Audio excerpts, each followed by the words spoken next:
Good day mga busing. May gagawin tayong Smart TV. Tatak niya Realme.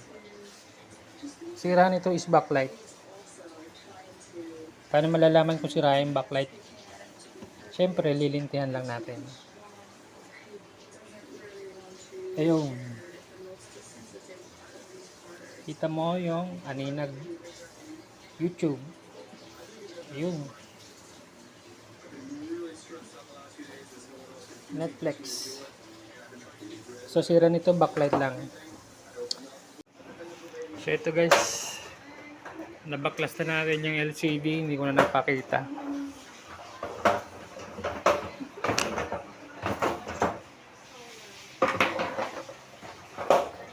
Isa lang yung pundi nito pero lahat papalitan na natin.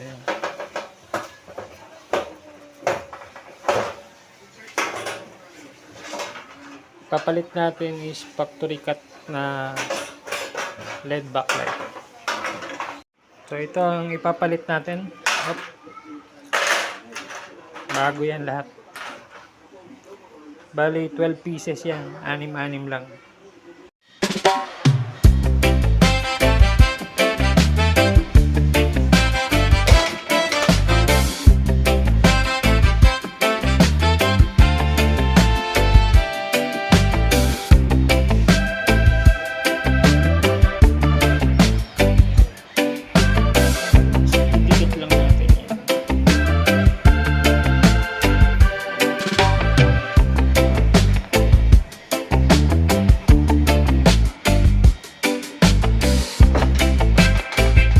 So bali ito, nakamada na natin yung LED lights at na-wiring na rin natin.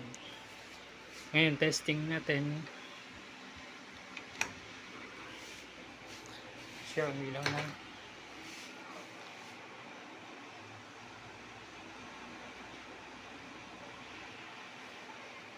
Yo!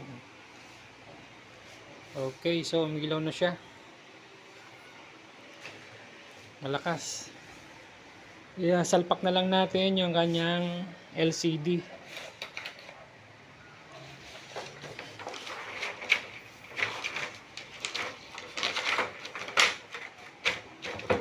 Yan. Okay.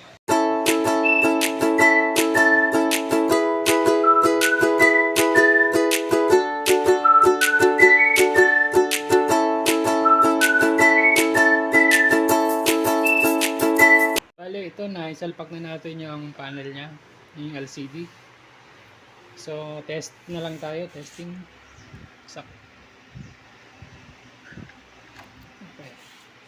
Ayan, naka standby mode na. Power on. Yun. So yun, lumabas na yung kanyang display, Realme.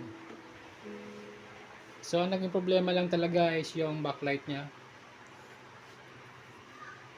Pinalitan lang natin yung lahat ng backlight.